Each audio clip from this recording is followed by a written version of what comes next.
कि नाक प्रतिष्ठा, नाक कट जाना मतलब पार्ट ऑफ बॉडी कट जाना नहीं, प्रतिष्ठा गई। तो इस कहानी का शीर्षक ये है कि हमारा मतलब शिक्षक और आपका पेरेंट्स नाक जुड़ा हुआ है। कैसे? एक गांव के बाहर एक बहुत बड़ा बरगद का पेड़ था। उसके नीचे एक बाबा रहा करते थे जो हाथ देखते थे और हाथ देख के और भविष्य बताते थे। कहानी में मत जाइए, जो संदेश है उस पे जाते हैं हम। तो दो बच्चे वहां पे गए, पढ़े लिखे थे, बेरोजगार थे, नौकरी नहीं मिल रही थी, बेचारे बहुत परेशान थे।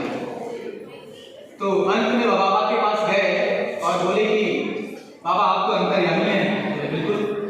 आप भूत वर्तमान भविष्य सब देखते हैं? बोले बिल्कुल। तो बोले मेरा हाथ दिखाइए और बताइए कि हमारे भविष्य में नौकरी है या नहीं।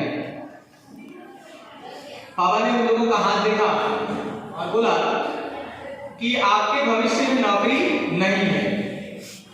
अब वो भड़क गए। एक तो उम्र उनका हो गया था नौकरी का, दूसरा डिग्री का घमंड। तो वो भड़क गए कि इतने पढ़े लिखे हैं हम और हमें नौकरी नहीं होगी। ये पीपल के पेड़ के, बरगद के पेड़ के नीचे बैठा हुआ ये व्यक्ति तय करेगा कि मुझे नौकरी मिलेगी या नहीं। उन लोगों ने प्लान किया, जिसको कहते हैं चित आया तो मैं जीता, पट आया तो तू हारा। मतलब दोनों परिस्थिति में जीत हमारी ही होगी।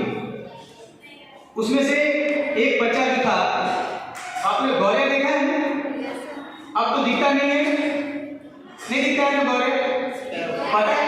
पता है उसके जिम्मेवार कौन है? हम और आप हैं। मार दिया हम सभी ने उन लोगों को। उससे हम लोग बाद में बात करेंगे अगले पेरेंट्स मीटिंग में, उस विषय को रिजर्व रखते हैं, मुझे याद रहेगा, हम इस पर चर्चा करेंगे। तो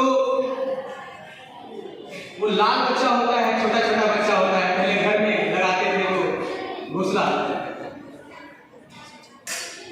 वो एक बच्चा उस गौरव पक्षी के बच्चे को हाथ में बंद करके लाया और मुट्ठी बंद करके बाबा से पूछा लाके कि आप तो सब कुछ जानते हैं? बोले हाँ।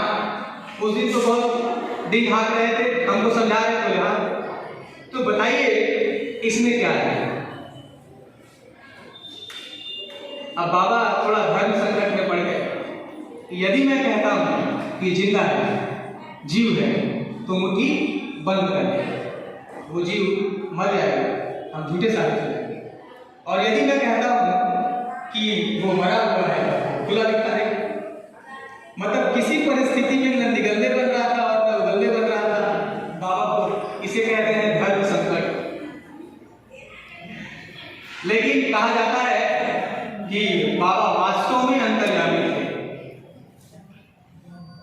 उस व्यक्ति ने सिर्फ ये कहा, बड़ा सुंदर जवाब दिया कि बालक, तुम्हारे हाथ में जो जीव है उसके मालिक तुम हो।